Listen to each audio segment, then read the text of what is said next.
Willkommen zum Reinsurance Podcast, live aus Baden-Baden. Wir sind hier für die jährliche Rückversicherungskonferenz, wo sich führende Mitglieder der Branche versammeln, um über die neuesten Trends, Herausforderungen und Innovationen zu sprechen. Bleiben Sie dran für exklusive Einblicke direkt von der Konferenz.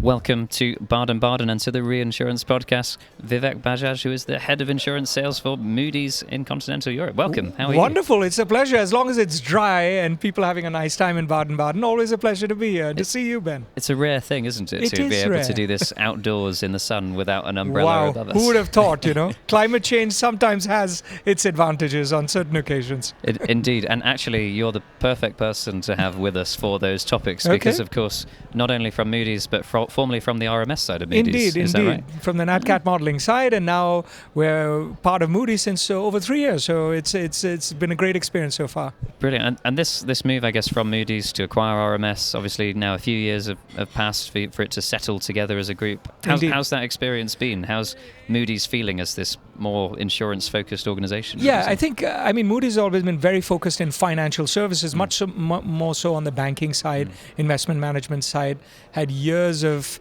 a track record in credit management, credit rating, of course, which is famously known for. But insurance is certainly the next big bet for Moody's, right? And the acquisition of RMS took place in 2021, so we're 3 years into it.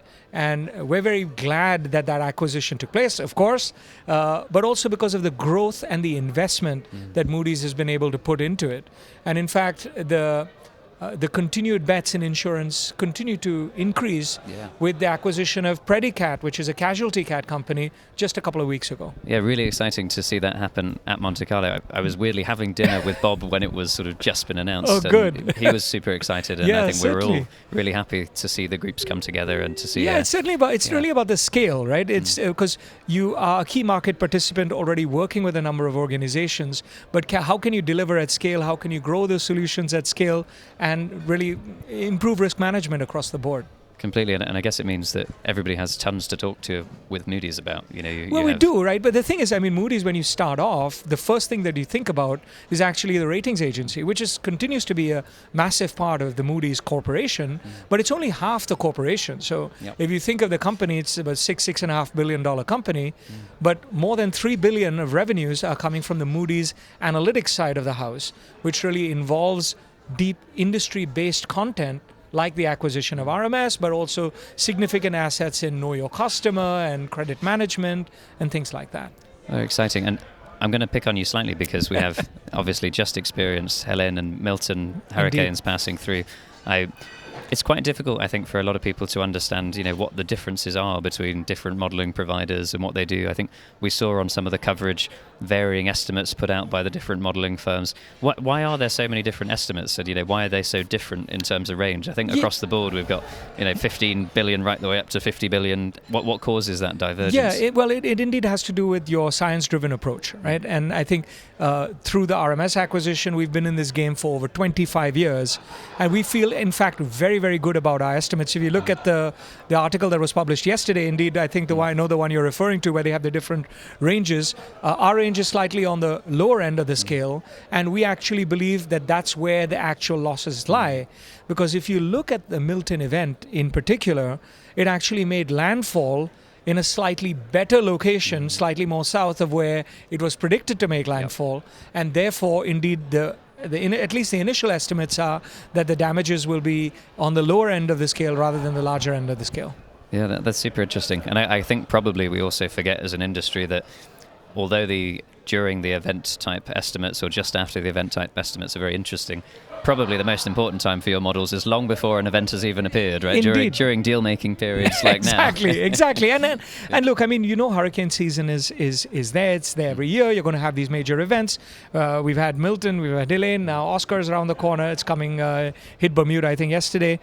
So that it's coming, but what's happening is also due to the impacts of climate change, you see the unpredictability factor in these kinds of major events continues to grow, right? It's your historical patterns aren't alone enough to actually predict what the new events will look like, what the loss estimates will be. So continued investment in science, continued correlation of different scientific insights is going to be super important. That's super interesting. I guess probably then climate change and figuring out how to incorporate new data into Moody's world must be quite a big topic for you guys. Is that on one of the future topics for you to dive into? Well, it's not only a future topic. In fact, it's a topic already right now. So when you look at our models, just a few years ago, we moved to a SaaS-based delivery approach for our models, and we moved to a high-definition view of models. So much more granularity is really what the high-definition view of those models are.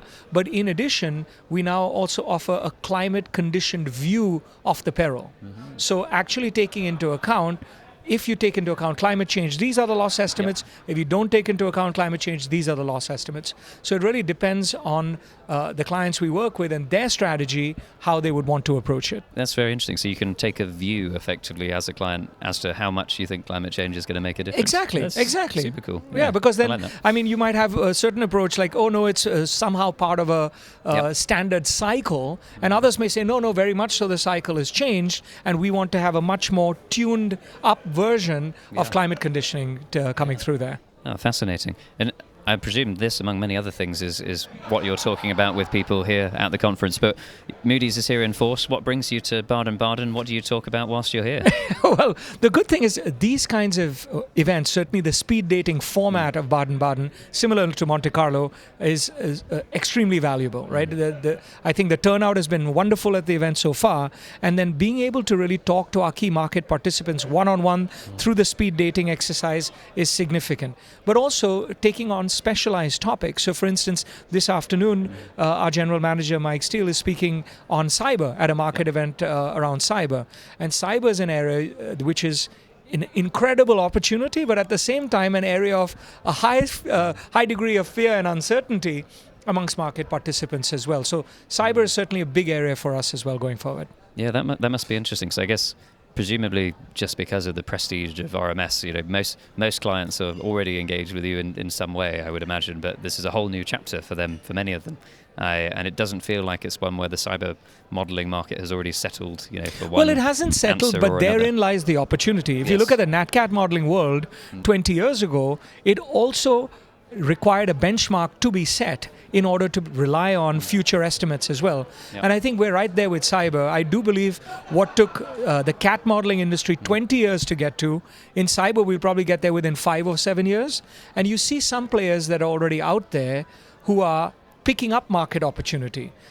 So, for example, a famous one, it's no secret, Munich Re in the reinsurance world is out there picking up market opportunity and actually growing their business. Whereas others are on the sidelines saying either we don't want to write or actually have a very long list of exclusions, which kind of defeats the purpose of underwriting. I think one of the things that, it's kind of odd, but one of the things that we're actually missing is a major cyber event which causes massive losses. It's the last thing I hope for, by the way. I don't want to wish it on anyone. But once you've had these kinds of massive events, then you can start to get a benchmark. And we've had a trailer of one. Yeah, the CrowdStrike event. Indeed, we've had a trailer of one. We just I think it took 24, 36 hours, but the whole world pretty much, not only in insurance, not only in reinsurance, across all industries pretty much froze, but then kind of unfroze the moment it was fixed. But imagine that kind of event taking place at an extended scale globally, and then I think you will see players who will see both the risk and the opportunity in terms of taking account of that. That's super interesting. And does this involve for you, as you look at how to model, new perils in general, new sources of data that Moody's can bring to bear all over the group, or is that part of the strategy? Well, it's not only for us, right? So at Moody's, obviously, we have our own data sets, our hazard data, and so on and so forth on the NatCat side. And then from Moody's insurance outside of the RMS world as well. For example, we own the world's largest database of private and public companies called Orbis, right? It's you have several hundreds of millions of entities in that database, and those are proprietary data sets. But at the same time, we understand that the clients we work with, they like to work with us and our proprietary data, but for them the magic is how can they combine that with their own views of risk or perhaps some other vendor view of risk as well. And really that cocktail, if you will, of the different views of risk determines their business strategy. And that's why now we no longer offer our models only on a standalone on-premise platform. We actually offer it on a AWS-based SaaS platform, which not only allows you to run, let's say, an RMS model offered by Moody's, but if you want to run an Oasis-based model, you can run that in Cohesion and actually generate your view of risk based on that. Very cool. That's an exciting chapter, I guess, for everyone in the modeling world. I wanted to ask you a bit about, you mentioned the speed dating, the one-to-one conversations you're having with all sorts of clients here. Right. What are they asking you? Where do they turn to Moody's and think, hey, Moody's, you'll know the answer to this. We're struggling with X. What do they tend to ask you at an event like this, especially at this time of year, especially in the context of recent events? Well, so number one, I think we are really seen as a market enabler and market facilitator because we work with all the major players on the reinsurance side, and we're seen as somewhat of a neutral party that brings together different views or aggregates different views. So, of course, everyone's asking, where's the market going to next, right? I think we're at a stage of the cycle, we've had 18 months of a continuously hardening market. Pricing is very favorable to everybody. There's plenty of business to pick up, everyone enjoying their lunches, picking up business, having a wonderful time. But how long can this honeymoon last? My personal view is I believe in 2025 you'll see much more competition emerging around pricing. I think it won't be all that easy to pick up business. And that's where they turn to us at Moody's is how can you give me a science-driven approach to be much more accurate in my risk estimates so that I can differentiate versus competition?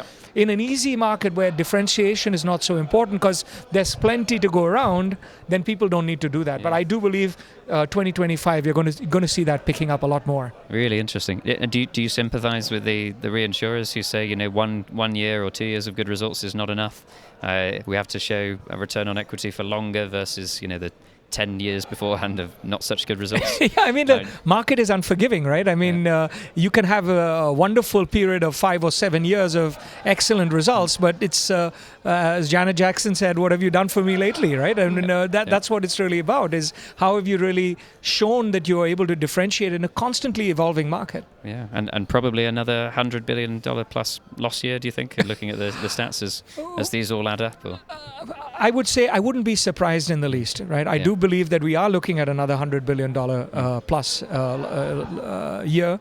And again, don't forget there are people at the core of these events, and there's a lot of concern and respect for the hardship that it causes people. But I believe for our industry, we allow business and society to continue despite these major events. And I do think we have to be prepared that we're going to have another major loss year ahead of us as well.